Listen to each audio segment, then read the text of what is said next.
Advocate Sreepadmanabhan, Nusrat Jahan പറഞ്ഞ വളരെ പ്രധാനപ്പെട്ട ഒരു പോയിന്റാണ്. ഇസ്ലാം രാഷ്ട്രത്തിൽ പോലും ഇത്തരത്തിലുള്ള ഭരണ സംവിധാനത്തിനല്ലാതെ മറ്റൊരു ബോർഡിനോ മറ്റൊരു സംവിധാനത്തിനോ ഇത്തരത്തിലുള്ള അധികാരങ്ങൾ നൽകുന്നില്ല. ഇത്തരത്തിലുള്ള അമിതമായ അധികാരം നൽകിയിരുന്ന ഒരു സംവിധാനത്തിന്മേൽ സർക്കാരിന് നിയന്ത്രണം വരുന്നു. ഇപ്പോൾ നേരത്തെ അഡ്വക്കേറ്റ് അനൂപ് പറഞ്ഞതുപോലെ ഒരു ജില്ലാ കളക്ടറെ കൂടി അതിൽ ഉൾപ്പെടുത്തുന്നു. അതിലെവിടെയാണ് മുസ്ലിം വിരുദ്ധമായ നീക്കങ്ങൾ വരുന്നത്? അവിടെ എവിടെയാണ് വിശ്വാസ സമൂഹത്തിന് മുറിവേൽക്കുന്ന കാര്യം വരുന്നത്? ദേവസ്വം ബോർഡിലടക്കം സർക്കാരിൻ്റെ പ്രതിനിധികളാണല്ലോ വരുന്നത്. ഹിന്ദുക്കൾക്ക് മാത്രം താല്പര്യമുള്ള പ്രതിനിധികളല്ല അവിടെ വരുന്നത്.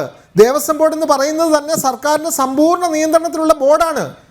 എന്നാൽ ഇവിടെ ഈ പറയുന്ന വഖഫ് ബോർഡിൽ ഇത്തരത്തിലൊരു ജില്ലാ കളക്ടറെ കൂടി ഉൾപ്പെടുത്തിയാൽ അവരുടെ വിശ്വാസം മുഴുവൻ തകർന്നു പോകുന്നു എന്നുള്ള പരാമർശത്തെ എങ്ങനെ കാണുന്നു ശ്രീപത്മനാഭൻ? ഇത് വളരെ ലളിതമാണ്. ഇന്ത്യയിൽ ഏറ്റവും കൂടുതൽ അഴിമതി നടക്കുന്ന സ്ഥാപനങ്ങളിൽ ഒന്നാണ് വഖഫ് ബോർഡുകൾ. ഏറ്റവും കൂടുതൽ ഭൂമി അന്യാധീനപ്പെട്ട ഒരു സ്ഥാപനമാണ് വഖഫ് ബോർഡ്. ഞാന് ഈ 60% എന്ന് എനിക്ക് അറിയില്ലായിരുന്നു. എനിക്ക് കിട്ടിയ കണക്ക് ഏതാണ്ട് 40-ലധികം ശതമാനം ഭൂമി ഇപ്പൊ കാണാനില്ല. ഞാനത് ഇപ്പോഴാണ് മനസ്സിലാക്കിയത്. എന്റെ അറിവ് 40%-ലധികം ഭൂമി അന്യാധീനപ്പെട്ടു പോയി. എവിടെയാന്ന് പോലും ആർക്കും അറിയില്ല. ഇതൊക്കെ കഴിഞ്ഞ കാലങ്ങളിൽ ഇവിടത്തെ വലിയ മാഫിയ സംഘങ്ങൾ, അതിൽ പ്രത്യേകിച്ച് രാഷ്ട്രീയക്കാരാണ്. ഇന്ത്യയിലെ ഈ വഖഫ് ഭൂമി തട്ടിയെടുത്തതിന് നേതൃത്വം കൊടുത്തത് രാഷ്ട്രീയക്കാരാണ്. അതിൽ ബഹുഭൂരിപക്ഷവും മുസ്ലിം സമുദായത്തിൽപ്പെട്ട രാഷ്ട്രീയക്കാർ തന്നെയാണ്. അതൊക്കെ കയ്യേറി ഈ പറഞ്ഞ പോലെ വലിയ മണിമന്ദിരങ്ങളും കച്ചവട സ്ഥാപനങ്ങളും ഒക്കെ നിർമ്മിച്ച് അവരുടെ കൈവശപ്പെടുത്തിയിരിക്കുകയാണ്. ഇത് കേരളത്തിൽ ഒരുപക്ഷെ കുറച്ചുകൂടിയൊക്കെ സുതാര്യമായിരിക്കും. പക്ഷേ ബീഹാറിൽ പോയാൽ, യുപിയിൽ പോയാൽ, മറ്റ് ഡൽഹിയിൽ പോയാൽ, പ്രത്യേകിച്ച് പണ്ട് മുസ്ലിം രാജാക്കന്മാർ ഭരിച്ച ഹൈദരാബാദ് പോലുള്ള പ്രദേശങ്ങൾ, എന്താ പറയാ, ഈ സുൽത്താൻമാർ ഭരിച്ച പ്രദേശങ്ങളിലാണ് ഇതിന്റെ ഏറ്റവും കൂടുതൽ രൂക്ഷമായ അഴിമതിയും തട്ടിപ്പും വെട്ടിപ്പും നടന്നിട്ടുള്ളത്.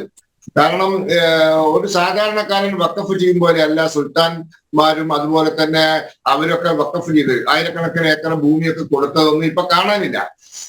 അതുകൊണ്ടാണ് ഗവൺമെന്റ് പറഞ്ഞ ഡിജിറ്റലൈസേഷൻ. ഈ വഖഫ് നിയമത്തിൽ ഏറ്റവും വലിയൊരു പ്രൊവിഷൻ ഡിജിറ്റലൈസേഷൻ ആണ്.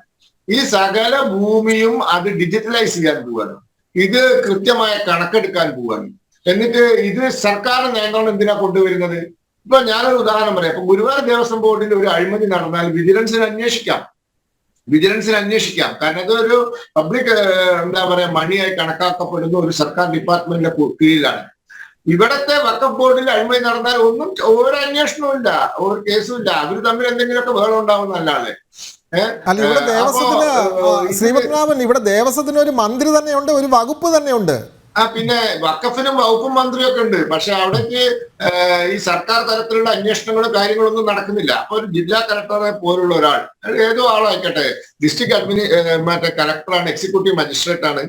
ഈ സ്വത്തിന്റെ കാര്യത്തിലൊക്കെ ഒരു നിയന്ത്രണം വേണം. ഇതിന്റെ പ്രവർത്തനത്തിന്റെ കാര്യത്തിലൊക്കെ ഒരു നിയന്ത്രണം വേണം. സർക്കാർ അറിയണല്ലോ ഇത് എന്താ നടക്കുന്നതെന്ന് ഗവൺമെന്റിന് കൂടി അറിയണല്ലോ. നമ്മളിതൊരു ഉത്തരവാദിത്തപ്പെട്ട ജനാധിപത്യ രാജ്യമല്ലേ. ഇവിടെ ഒരു നിയമസഭയില്ലേ, ഒരു പാർലമെന്റിന്റെ, ഒരു സർക്കാരില്ലേ, ഒരു ഭരണകൂടല്ലേ. ഞങ്ങളുടെ കാര്യത്തിൽ ആരും ഇടപെടുക നടക്കാത്ത കാര്യമാണ്. പിന്നെ ഞാൻ നേരത്തെ പറഞ്ഞ 40ാമത്തെ വകുപ്പ്, അത് ഭയങ്കര അപകടകരമായ കാര്യമാണ്. അത് ദുരുപയോഗം ചെയ്യാണ്. അത് ഭൂമി തട്ടിയെടുക്കുകയാണ്. ഭൂമി തട്ടിയെടുക്കുന്നത് എന്തിനാന്ന് വേണ്ടി കഴിഞ്ഞാൽ ഈ പറഞ്ഞതുപോലെ ദുരുപയോഗം ചെയ്യാനാണ്, അല്ലാതെ സമുദായത്തിനെ സഹായിക്കാൻ വേണ്ടിയൊന്നല്ല.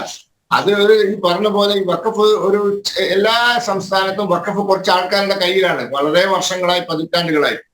അപ്പൊ ഇതിന് കാലാനുസൃതമായ മാറ്റം വരുത്തുന്നത് സച്ചാർ കമ്മീഷൻ റിപ്പോർട്ട് പറഞ്ഞതാണ്.